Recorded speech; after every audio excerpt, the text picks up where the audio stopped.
اس video میں ہم یہ جاننے کی کوشش کریں گے کہ کس طرح سے ایتھیزم کو پروموٹ کیا جاتا ہے اور وہ کون سے ازم ہیں جن سے نکل کر ایک انسان ایتھیزم تک پہنچتا ہے جہاں وہ اللہ تعالیٰ کے وجود سے ممکن ہو جاتا ہے۔ ایک بات ہمیشہ یاد رکھیے کہ کفار کبھی بھی مسلمانوں کی بھلائی نہیں چاہتے۔ وہ جو بھی کام کرتے ہیں چاہے اس میں مظاہری طور پر مسلمانوں کی بھلائی ہو یا نہ ہو، مگر مسلمانوں کی بربادی اس میں ضرور چھپی ہوتی ہے۔ لہٰذا مغرب سے آنے والا ہر تحریک اور ہر نظریہ مسلمانوں کی بربادی سے شروع ہوتی ہے اور مسلمانوں کی بربادی پر ہی ختم ہوتی ہے۔ اس ویڈیو کو دیکھنے کے بعد آپ کو یہ اندازہ ہو جائے گا کہ یہ لوگ کس طرح سے مسلمانوں کے سب کانشیس مائنڈ کے اندر ایک چھوٹی سی بات کو بیٹھا کر کتنا بڑا فتنہ برپا کرتے ہیں۔ تو شروع کرتے ہیں سیکولرزم سے۔ سیکولر ہونے کا مطلب یہ ہے کہ آپ دین کو صرف مسجد تک محدود کریں۔ معاشرتی، سیاسی اور سماجی زندگی سے دین کو نکالنا سیکولرزم کہلاتا ہے۔ سیکولرزم کی ابتدا 1312 عیسوی میں ہوئی جب شاہنشاہ قسطنطین نے عیسائیت کو قبول کیا، لیکن اس نے اپنی سیاسی اور سماجی زندگی کو رومن لاز کے مطابق ہی رکھا، اور اس طرح سے قسطنطین کے دور کے لوگ بھی اس کی پیروی کرنے لگے اور یوں مذہب کو عبادت گاہوں تک ہی محدود کر دیا گیا۔ سیکولرزم کی رفتار تب تیز ہو گئی جب 1700 میں سائنس کا دور شروع ہو گیا۔ اس دور میں سائنسدانوں نے بھی مذہب پر بہت سارے اعتراضات کیے اور یوں عیسائیت یعنی مذہب کو پریکٹیکل لائف سے نکال کر صرف عبادت گاہوں تک ہی محدود کر دیا گیا۔ سیکولرزم مذہب میں مختلف طرح کے شکوک و شبہات کو پیدا کرتا ہے اور مذہب کو بڑھا چڑھا کر پیش کرتا ہے تاکہ لوگ مذہب سے ڈر کر مذہب کو بالکل ترک کر دیں۔ اپنی زندگی کو اپنی طرز سے جینا، مادہ پرستی کو پروموٹ کرنا، اپنی زندگی کا مقصد محض کھانا پینا اور عیاشی کرنے تک ہی محدود کرنا سیکولرزم کے مقاصد میں سے ایک ہے۔ لیکن افسوس کے ساتھ کہنا پڑ رہا ہے کہ آج ہم سب سیکولر ہیں۔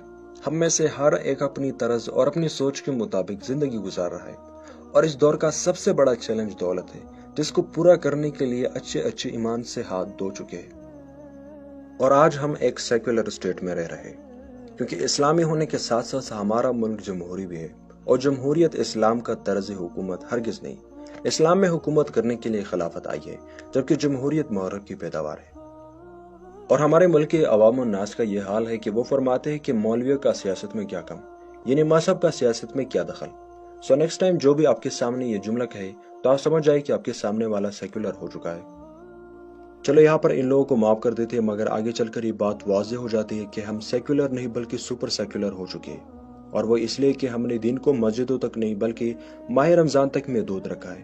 ماہ رمضان میں جا کر ہمیں ارکان اسلام میں نماز کے ساتھ ساتھ قرآن بھی یاد آ جاتا ہے۔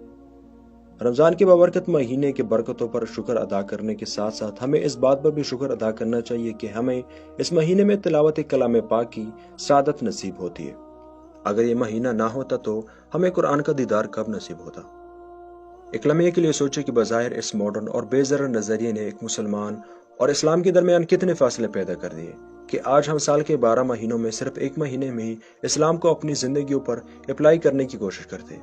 افسوس کہ ہم خود کو ماڈرن ثابت کرنے کے چکر میں کہاں سے کہاں پہنچ چکے ہیں۔ سیکولرزم کے بعد دوسری پٹی نام نہاد لبرلزم کی پڑھائی جاتی ہے۔ لبرلزم انسان کو مکمل طور پر دین سے آزاد کر دیتی ہے۔ اب ان سٹیپس کو سمجھنے کی کوشش کریں کہ فرسٹ سٹیپ میں یعنی سیکولرزم میں زندگی کے کچھ معاملات کو دین سے باہر کیا جاتا ہے، جبکہ دوسرے سٹیپ یعنی لبرلزم میں انسان ہی کو مذہب سے باہر کیا جاتا ہے، جو کہ اس بات کی ثبوت ہے کہ یہ سب کچھ ایک سوچے سمجھے پلان کے ذریعے بنائے گئے ہیں۔ لبرلزم کے مطابق ہر انسان اپنی ذاتی زندگی میں آزاد ہے، وہ جو بھی کرے اس کی اپنی مرضی، کسی کی عزت پر ہاتھ نہ لے یا کسی کی زندگی سے کھیلے، یہ سب کے سب جائز ہے، کیونکہ لبرلزم کے معنی ہے آزادی، ہر طرح کی آزادی۔ جب ایک شخص سیکولر ہو جاتا ہے تو وہ اپنے معاملاتی زندگی کو مذہب سے دور کر دیتا ہے، جس کی وجہ سے وہ خود کو مذہب سے آزاد تصور کرنے لگتا ہے اور بے خبری سے سیکولرزم سے لبرلزم میں داخل ہو کر لبرل ہو جاتا ہے۔ سیکولرزم اور لبرلزم کے بعد تیسرا سٹیپ ایتھیزم کا آتا ہے۔ ایتھیزم میں انسان دین سے دوری کے ساتھ ساتھ ایمان سے بھی دور ہو جاتا ہے۔ ایک ایتھیسٹ کا یہ عقیدہ ہوتا ہے کہ کائنات خود بخود یعنی لا آف نیچر سے چل رہی ہے، نہ تو کسی نے اس کائنات کو پیدا کیا ہے اور نہ ہی کوئی اس کائنات کو چلا رہا ہے، اور دنیا کے سارے جاندار ایوولوشن کے ذریعے پیدا ہوئے ہیں اور آگے بھی ان سے نتنے جاندار بنتے جائیں گے۔